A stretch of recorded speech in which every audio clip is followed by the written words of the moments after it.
El Talón de Hierro. Hoy hablaremos del pensador mendocino Arturo Andrés Roig, su relación con el pensamiento latinoamericano, autores como Hegel y Marx. Y para ello tenemos una invitada de lujo, la doctora en filosofía Estela Fernández Nadal. Bienvenida, Estela. Muchas gracias por la invitación, es un placer estar aquí con vos.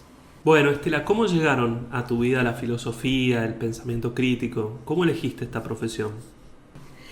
La filosofía de casualidad, totalmente, porque yo había estado estudiando otra carrera, un año, y había hecho un pre-universitario, y me había dado cuenta que no era lo mío, y que lo mío tenía que ver más con las ciencias sociales o las humanidades, y me fui a inscribir a la carrera de sociología. O sea, dejé lo que estaba haciendo, y en marzo creo que era, o febrero habrá sido, me fui a inscribir y era el año 77 y la carrera de sociología la habían cerrado. Entonces, en la facultad me ofrecían hacer administración pública, que era algo que me parecía horrible, y me crucé ahí enfrente, y ahí las carreras que había me gustaban todas, y estaba entre historia, literatura, filosofía, y elegí filosofía medio al azar, o sea que no fue una cosa que desde siempre tuve la vocación, para nada. Y hice toda la carrera durante la dictadura, que fue verdaderamente sofocante y abrumador, porque fue espantoso. O sea, hice una carrera horrible, en una época horrible, todos los profesores buenos los habían echado cantidades y suspendido a muchos estudiantes.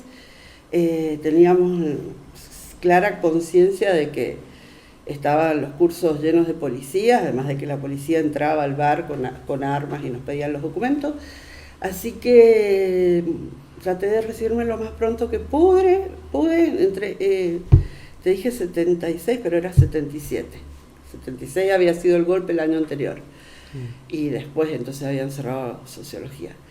Entré en el 77 y me recibí en marzo del 83, y el pensamiento crítico lo conocí al año siguiente, cuando Arturo Roig volvió, porque había sido expulsado y lo tuvieron que incorporar porque le hizo un juicio a la universidad. Entonces, de todos los profesores expulsados fue el único que volvió, y le tuvieron que restituir todos sus sueldos y hacerle un acto de desagravio. Yo no lo conocía, solo de nombre, pero bueno, nomás tener la posibilidad de tener clases con uno de esos profesores que yo no había podido tener, me inscribí en los cursos de los seminarios que él daba, que eran de filosofía latinoamericana. Y ahí lo conocí este libro que se llama Teoría y Crítica del Pensamiento Latinoamericano, y que era todo nuevo, era fascinante, y sus clases y todo. ¿Podrías contarnos un poco más quién fue Arturo Andrés Roig? ¿Cómo llega y por qué fue expulsado de la universidad, llevado al exilio durante la dictadura militar? Bueno, él nació en el año 22, un 16 de julio del año 22. Era hijo del pintor Roig Matons y su mamá Elizabeth, no me acuerdo su apellido. Fue junto con su hermano Fidel, que eran mellizos, los dos hijos mayores de 5 varones que tuvo ese matrimonio. Y falleció en el año 12, te dije que nació en el 22, ¿no? Sí.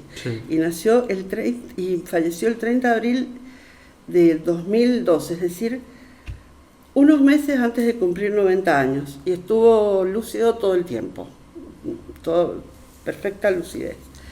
Él se había recibido de profesor en la facultad en el año 49, y en el año 59, o sea, 10 años después, entró como titular en la cátedra de filosofía antigua, donde trabajó hasta el año 75, en que lo echaron. Él al principio se había formado en filosofía antigua, presocráticos, estoicos, epicúreos y Platón, era especialista en Platón. Pero claro, después paralelamente estudiaba otras cosas, ¿no? Pero sus clases eran de filosofía antigua. Y lo echaron como echaron a montones de profesores de la Facultad de Filosofía y Letras, porque echaron a un montón, Ferrari, Bazán, Dussel, bueno, no quiero olvidarme, pero eran muchos, eran un montón. Tal vez esos eran los más conocidos, pero fueron muchísimos y muchísimos estudiantes. Y bueno, como él les hizo juicio, volvió.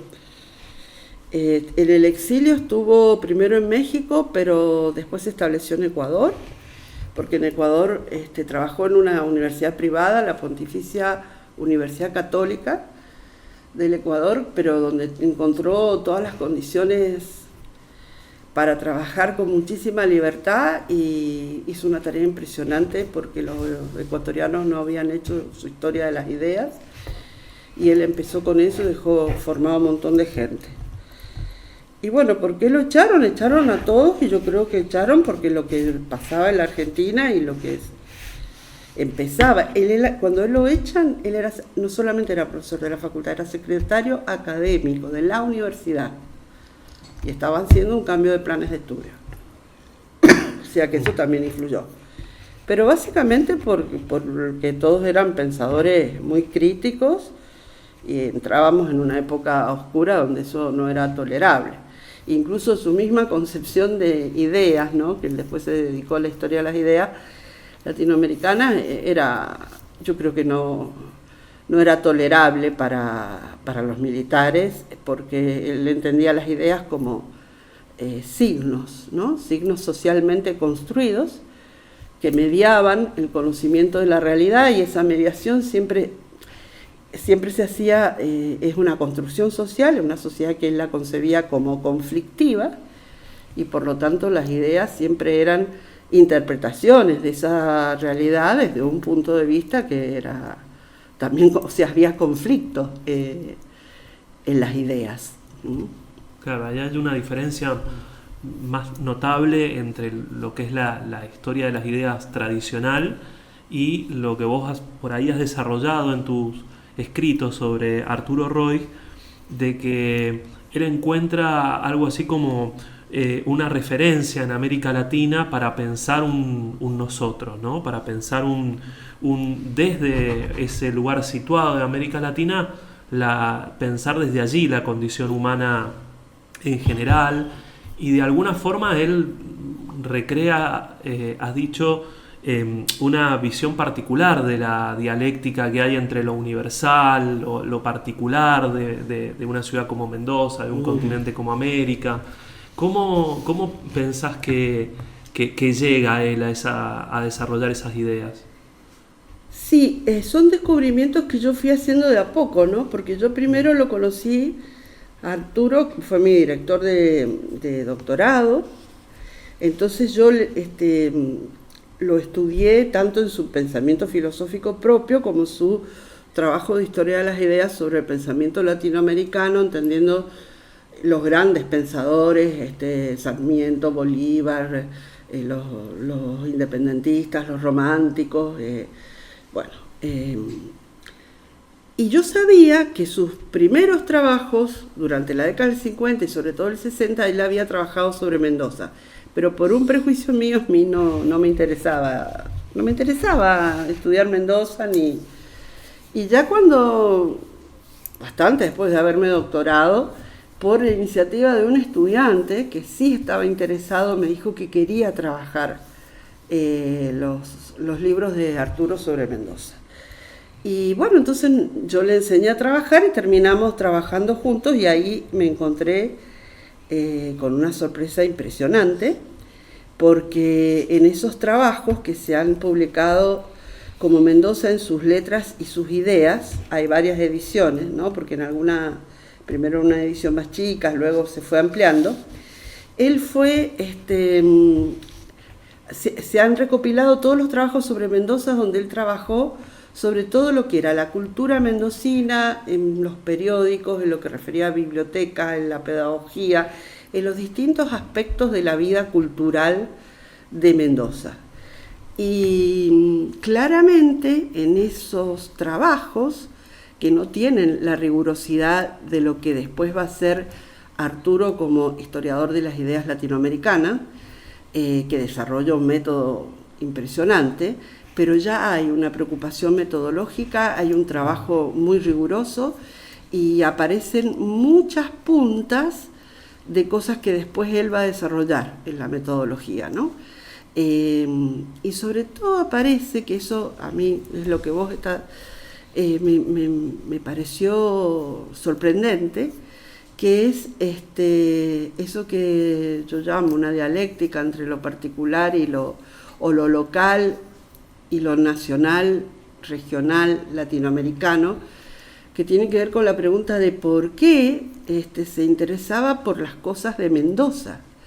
Y bueno, se interesaba, ahí ya aparece, ¿viste? El tema del sujeto, de que no vas a encontrar nada que no estés buscando, y que si no valoras tu cultura y las cosas que son propias tuyas, no vas a producir conocimiento sobre eso, ¿no?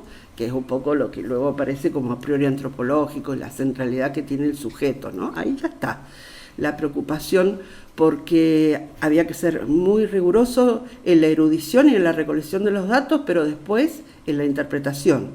El historiador tiene que poner categorías, organizar el texto, descubriendo las categorías fundamentales e interpretar esos textos, lo cual supone una mirada, ¿no? O sea, no es la historia, la neutralidad como valor de cientificidad. Y lo que aparece también es que el valorar lo propio no tiene que ver con cerrarse a lo universal, sino que desde el valor y el amor por lo propio, el conocimiento de lo propio, es como nos abrimos a lo universal. Porque a lo universal, que en este caso sería lo latinoamericano, ¿no? Porque, o sea, esa es la relación entre cómo pasar de esto local al plano latinoamericano, antes el nacional en el medio, está esa idea de que lo universal no se conquista por un proceso de abstracción, donde todas las diferencias se van dejando de lado, sino como una síntesis de lo plural. Y él trae a colación en esto a Ricardo Rojas. Y me he acordado muchísimo estos días sobre eso, porque una de las nietas de Arturo, que se llama Valeria Roig, ha hecho un documental hermosísimo sobre el papá de Arturo, o sea, sobre su bisabuelo, que era pintor, y que pintó la gesta sanmartiniana, yendo en 5 viajes, cruzando por los distintos cruces que había hecho San Martín cuando fue a Chile. Y entonces el documental es bellísimo porque te muestran las pinturas, los lugares donde pintó, pero además sale la voz de él que relata, o sea, es la voz de un actor, pero son textos que él dejó, y ahí se ve claro, primero el papá de Arturo admiraba a Ricardo Rojas, me enteré ahí en la película, y era un catalán, que vos decís, ¿qué hace un catalán recién llegado, preocupado por esa gesta en Mendoza, por ese paisaje?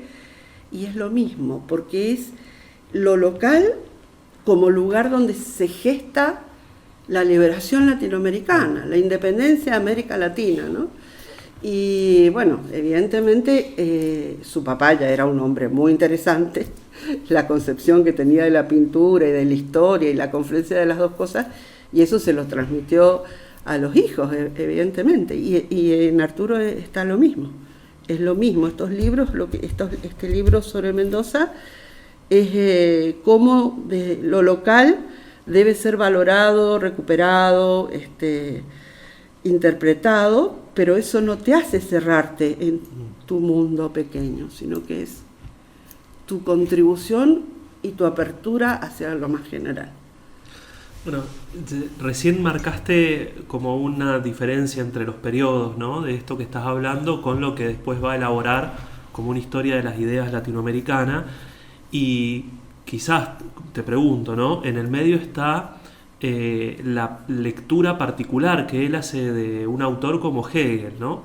Que es un autor tan apasionante, admirado como controvertido, y en particular en lo que es el pensamiento latinoamericano, que muchas veces ha sido más bien refractario al pensamiento de Hegel, partiendo de las contradicciones de algunas obras como la Introducción a la Historia de la Filosofía. Sin embargo, Arturo tiene otra relación, ¿no? Otra interpretación de los aportes y la mirada de Hegel, que él va a desarrollarlo después en este concepto que vos nos adelantabas recién del a priori antropológico. ¿Podrías contarnos un poco más cuál fue ese aspecto de Arturo como lector de Hegel? Sí, Arturo está preocupado por plantear el tema de la existencia de una filosofía latinoamericana, a partir de una idea de la cual Hegel es uno de los gran promotores, de que América no es un lugar donde pueda haber filosofía, la filosofía es europea, nosotros lo único que hacemos es repetir, una idea que está en los europeos y en nosotros, los latinoamericanos, ¿no es cierto?, por esa formación europeizante, ¿no?, y por esa falta de valoración de lo propio. Entonces esa es su preocupación, y para resolver ese tema, para dar una respuesta a si es posible la filosofía entre nosotros, tiene en cuenta un texto de Hegel, que está ahí en la introducción a la historia de la filosofía, donde Hegel se pregunta cómo comienza la filosofía. Que eso quiere decir cuáles son las condiciones de posibilidad para el comienzo de la filosofía. ¿Qué condiciones se deben dar para que sea posible el comienzo de la filosofía? Y Hegel dice que tiene que haber dos condiciones. Primero, que tiene que haber un sujeto plural, colectivo, que para Hegel es el pueblo, ¿no? Y que Arturo va a interpretar en un sentido de un sujeto colectivo, un nosotros, ¿no? Que no lo interpreta como pueblo, sino como un grupo social que se identifica como colectivo, ¿no? Esa es la primera, tiene que haber un sujeto, un nosotros, y la segunda es que ese sujeto tiene que estar en una determinada posición, y esa posición es que se tiene que valorar a sí mismo y valorar su cultura y lo que él ha producido. Si vos tenés ese sujeto que se valora su historia, su cultura, entonces tenés las condiciones para el comienzo de la filosofía. Y eso lo llama a priori antropológico, porque a priori en filosofía quiere decir eso, condición de posibilidad de, ¿no? Es un término que usa mucho Kant, pero lo usa en este sentido de Hegel, y por eso es el a priori antropológico, el sujeto y la posición de sujeto que tiene que haber para que sea posible el comienzo de la filosofía latinoamericana. Entonces él va a decir que entre nosotros, cada vez que se han dado esas dos condiciones, hemos tenido un comienzo de la filosofía latinoamericana o un recomienzo. Porque a diferencia de la dialéctica de Hegel, donde la filosofía tiene un comienzo y se va desarrollando sin interrupciones, podríamos decir, en el caso de nuestra historia, nosotros hemos tenido muchísimas interrupciones que tienen que ver con la violencia que se ha ejercido desde la conquista, que es algo muy importante en el pensamiento de Arturo. Él toma la figura, dice que las casas, plantea una figura, Bartolomé de las Casas, la figura de la destrucción de las Indias, ¿no? Uh-huh. Cuando él escribe esa carta, ese libro que es para los reyes, donde habla de... Eso es una figura, en el sentido también hegeliano. Hegel habla de figuras, que quiere decir una estructura, una forma, un lugar en la historia que... Y esa destrucción tiene que ver con que, bueno, los indígenas fueron el genocidio más grande que ha habido en la historia de la humanidad, aniquilados a un grado en que no estaban en condiciones de dar comienzo a nada, porque no estaban en condiciones ni de considerarse sujetos, ¿no es cierto? Y esa destrucción de las Indias es una figura que se ha repetido en la historia. No es que pasó una vez, es que ha pasado muchas veces. Y eso hace alusión a las invasiones, a las intervenciones, qué sé yo, norteamericanas en Centroamérica, a los intentos de recuperación de las colonias por parte de Europa, ¿no es cierto?, que también hubo, por ejemplo en México, que los franceses se metieron y hasta pusieron un emperador, los golpes de Estado. Son cosas que escribe durante la dictadura. Entonces él está pensando en la destrucción de las Indias como en la dictadura nuestra, ¿no? Y entonces por eso ha habido comienzos y recomienzos, es una historia zigzagueante, interrumpida la de nuestra filosofía, pero cada vez que hay una derrota, de nuevo ese sujeto tiene posibilidades de volver a levantarse y de iniciar de nuevo ese camino de construcción de una filosofía y una sociedad, ¿no? que sea liberadora. Ahí entonces él va a plantear una visión particular o propia de la dialéctica de la historia, con esta diferencia entre los tiempos, la idea de un desarrollo progresivo versus un desarrollo con todas estas condiciones dadas por la historia, entrecortado, zigzagueante, pero también entonces va a plantear otro tipo de dialéctica entre el propio sujeto y la historia y la necesidad que se le presenta de transformar el mundo, ¿no? O sea, ¿cuáles son las condiciones que tiene que tener para Roig el sujeto que quiera apropiarse de esa historia para poder transformar?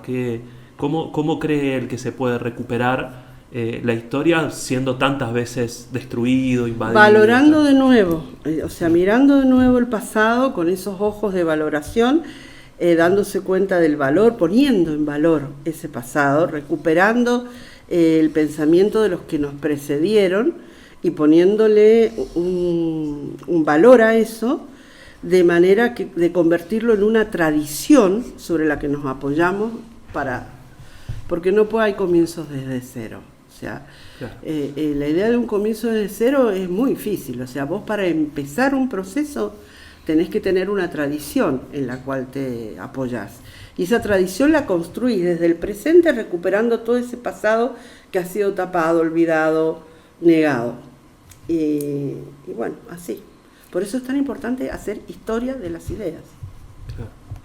Es una forma de sobreponerse, de recuperar. Claro, y de proyectarse al futuro.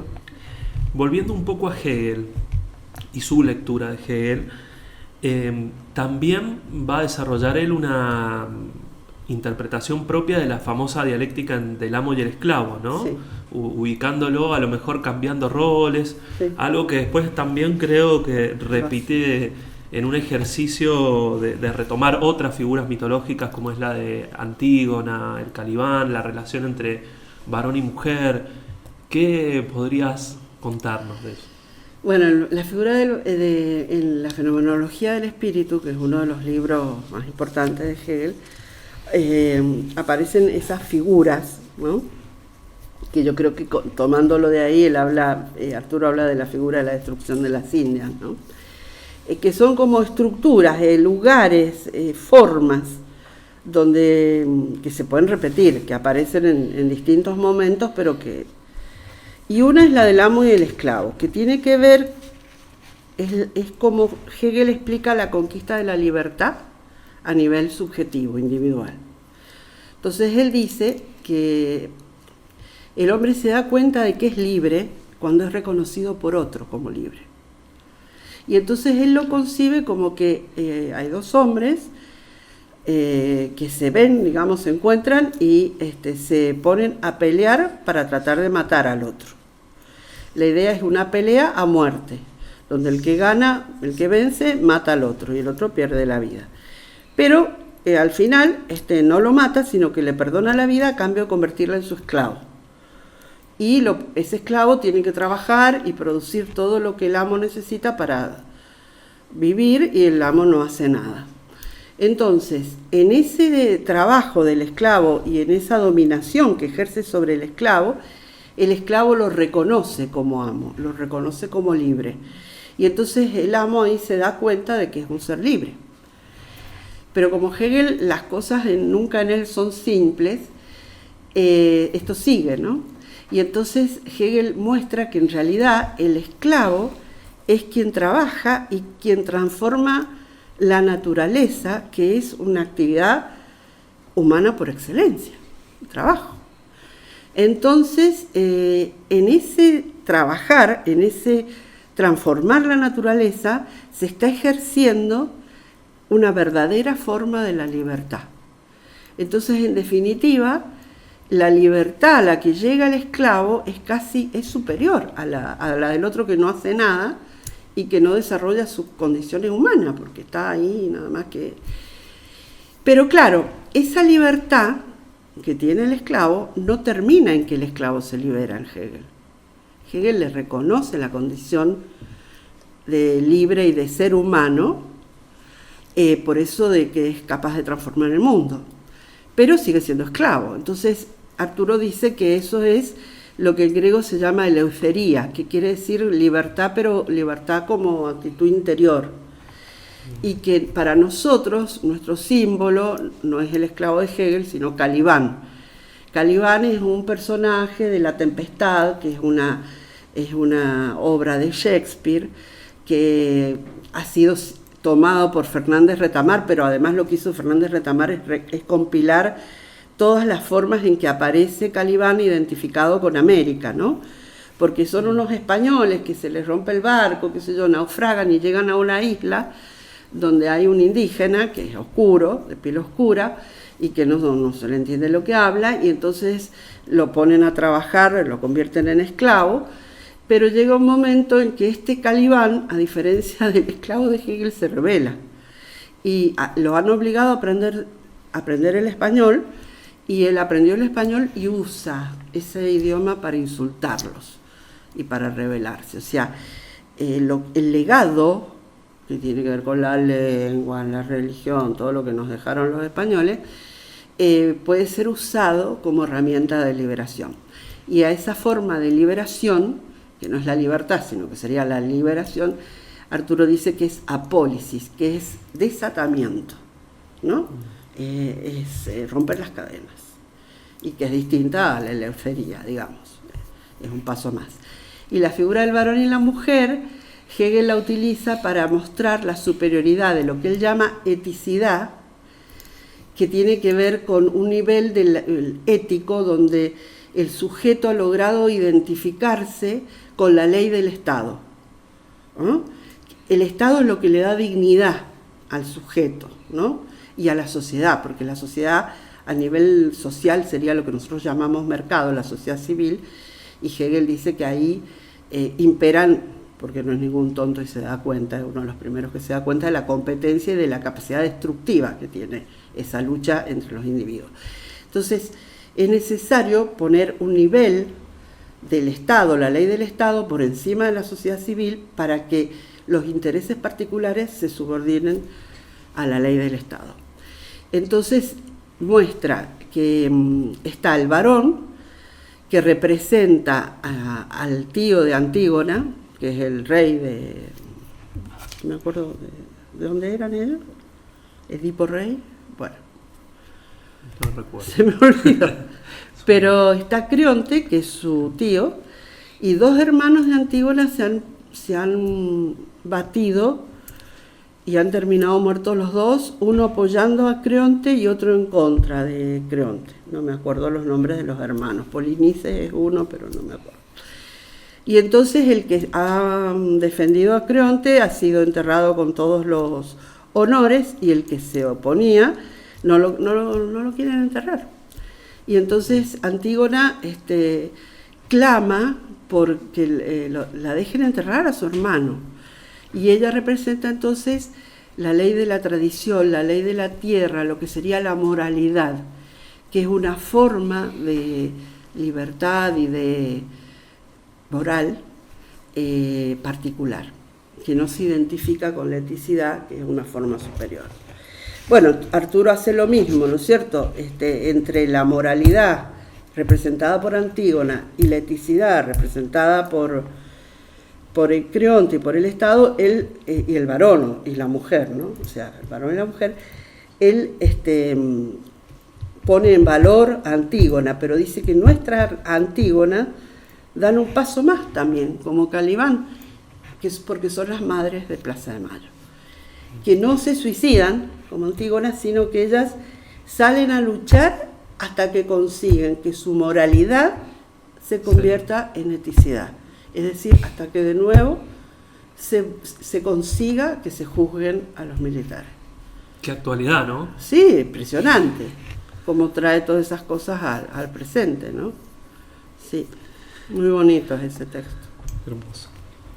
Encontramos también referencias a la obra de Karl Marx en la obra de Roig, ¿no? Sí. Por un lado está toda la identificación que Arturo hace de Marx con lo que es la filosofía de la denuncia, de la sospecha, pero por el otro lado también hay algunos autores como Günther Marx que dicen, miren que va más allá Roig en su lectura de Marx y también le va a dar un valor importante a lo que es el concepto de la alienación, ¿no? de los famosos manuscritos de la ideología alemana, para discutir desde allí contra los filósofos posmodernos de Baudrillard y demás, ¿no? ¿Cómo has visto vos, que lo conociste de primera mano, Arturo y demás, el rol o la lectura que hacía él de la obra de Marx? Antes de entrar con eso, Tebas. Tebas era el lugar del mito antiguo, antiguo. Edipo, Creonte y todo eso. Destruida por Alejandro Magno. Yo personalmente pienso que él era un filósofo marxista, inscripto dentro del marxismo, dentro de una lectura particular del marxismo, muy reacio a hacer bandera con eso y sobre todo muy temeroso de ser interpretado en términos en un marxismo mecanicista, ¿no? Eso. Pero yo creo que alguna vez me tendré que poner a verlo y a rastrear la presencia de Marx en sus escritos, que yo la veo por todos lados, o sea, la veo en varios lugares. Por supuesto, lo que dice Günther Marx es verdad, ¿no es cierto? El tema de la alienación tiene que ver en definitiva con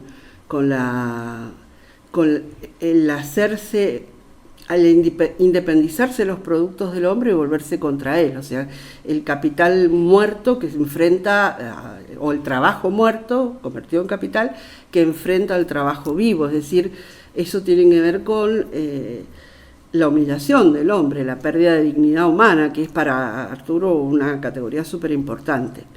Pero yo lo veo también en otros lados. Por empezar, que esto creo que lo comparte con muchos filósofos latinoamericanos, en la importancia que le da al cuerpo, a la corporalidad, ¿no?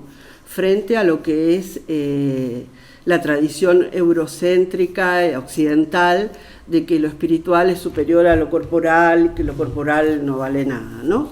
Él, por ejemplo, en libros como este, que son de los años 80, 81, no me acuerdo, opone las filosofías del ser y del tener, y cómo en Occidente siempre el ser ha sido superior al tener, y eso es una posición del que no necesita, por el que tiene, entonces no está preocupado por el tener, ¿no? Pero el que no tiene está preocupado por el tener. Y el tema de la corporalidad está presente en la importancia que le da a las necesidades y a la satisfacción de las necesidades. Como una base fundamental para el desarrollo de la persona humana, ¿no? Eso, por ejemplo, también aparece cuando él opone dos mitos del origen del hombre. Uno, el de la Biblia, que dice que Dios lo hizo de arcilla, y después que lo hizo, se hizo el cuerpito de arcilla y le dio un soplo y esa fue el alma, y ahí es cuando se convierte en hombre. Y ese mito, que viene de la Biblia, pero Arturo lo relaciona con Heidegger, porque Heidegger lo toma en Ser y Tiempo.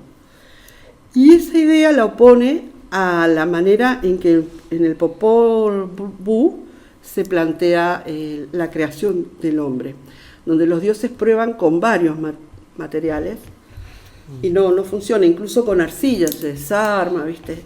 Entonces hasta que encuentran la pasta de maíz, y la pasta de maíz enseguida toma forma y es como si se irguiera ella sola, o sea que ahí no hay alma y cuerpo, es una unidad, no hay un dualismo, ¿no? Claro.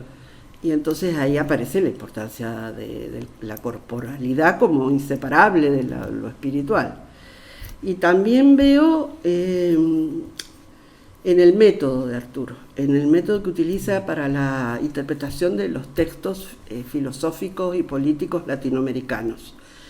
Porque él toma una idea que la plantea un marxista que se llamó Voloshinov, que murió en la Unión Soviética en las purgas, que planteaba que la lucha de clases no se da solo a nivel sociopolítico, sino que se da también en los textos, en el lenguaje. Entonces, los signos, como yo te decía, son construidos socialmente desde un lugar, y en los textos se están jugando luchas, se está luchando. Entonces Arturo quería reconstruir el contexto social a partir del texto. Y eso, según él, se podía hacer tomando una idea de Voloshinov de que en los discursos siempre hay discursos referidos. O sea, en los textos políticos, el que habla, Sarmiento, refiere la barbarie, que es su oponente. Y de alguna manera, la barbarie aflora en ese texto y tiene su voz. O sea, también habla como sujeto silenciado, como sujeto despreciado, pero en el fondo está ahí y es posible de alguna manera reconstruirlo. Y esa es una idea materialista, ¿no? de la historia y de la discursividad, ¿no? Cómo se puede reconstruir una sociedad que es conflictiva y cómo esos conflictos están en el plano del discurso, y quien hace historia de las ideas lo puede descubrir, reconstruir, y cómo despertar esas pobres voces que fueron tapadas, que de alguna manera se expresan en el discurso del opresor, del que no quiere que hablen. Así es. Vivimos tiempos donde la filosofía la presentan muchas veces como una guía de autoayuda para consumir, cuando no, incluso como una estrategia para que tu empresa sea más exitosa. Es decir, se ha instrumentalizado mucho el pensamiento. Coaching ontológico. Coaching ontológico. Sí, la verdad que se escuchan... Bueno, hay un intento muy fuerte, digamos, de instrumentalizar el pensamiento en función de la ideología de la época, ¿no? Vos, ¿por qué pensás que para quienes rechazan eso, para la juventud que empieza a estudiar una carrera, que se acerca a un libro, que escucha hablar de autores como Arturo Roy, Dussel, Howard Ferrari, Polimeni, que fueron tan perseguidos, digamos, en esta facultad, en esta provincia? ¿Qué crees que pueden encontrar en ellos, en recuperar en esa tradición, que sea determinante y valioso para que la filosofía sea una negación de eso, sea una herramienta realmente para cambiar el mundo como deseaban ellos? Mira, yo no sé si vamos a poder cambiar este mundo. Sí sé que es necesario hacerlo, porque si no no queda mucho, porque por este camino vamos al desastre ecológico. Es una situación de crisis civilizatoria que nos va a conducir, si esto no se transforma, a una especie de suicidio de la humanidad, y que va a arrastrar consigo a las otras especies, o por lo menos muchas otras especies. Pero lo que yo sé es que no se puede transformar algo que vos no entendés cómo funciona. Y es en eso, en ellos está ese esfuerzo por entender lo que está pasando, ¿no? Por entender este sistema en el que estamos inmersos, porque si no lo entendemos no lo vamos a poder cambiar. Entonces yo creo que eso es lo que ellos pueden aportar, ¿no? Es un poco como la paradoja de Marx, ¿no? Que dice que los filósofos ya se han cansado de interpretar al mundo. Lo dice cuando está criticando a los hegelianos, ¿no? Y que es necesario transformarlos. Pero es paradójico, porque él se pasó la vida estudiando y para tratar de entender el capitalismo, ¿no? El capital, cómo funcionaba. Y bueno, estos son los nuestros, los que se inscriben en una tradición latinoamericana, y creo que nos ayudan a entender el mundo, pero también nuestra realidad en el mundo. Y pienso que por eso los chicos se interesan. Muchísimas gracias, Estela.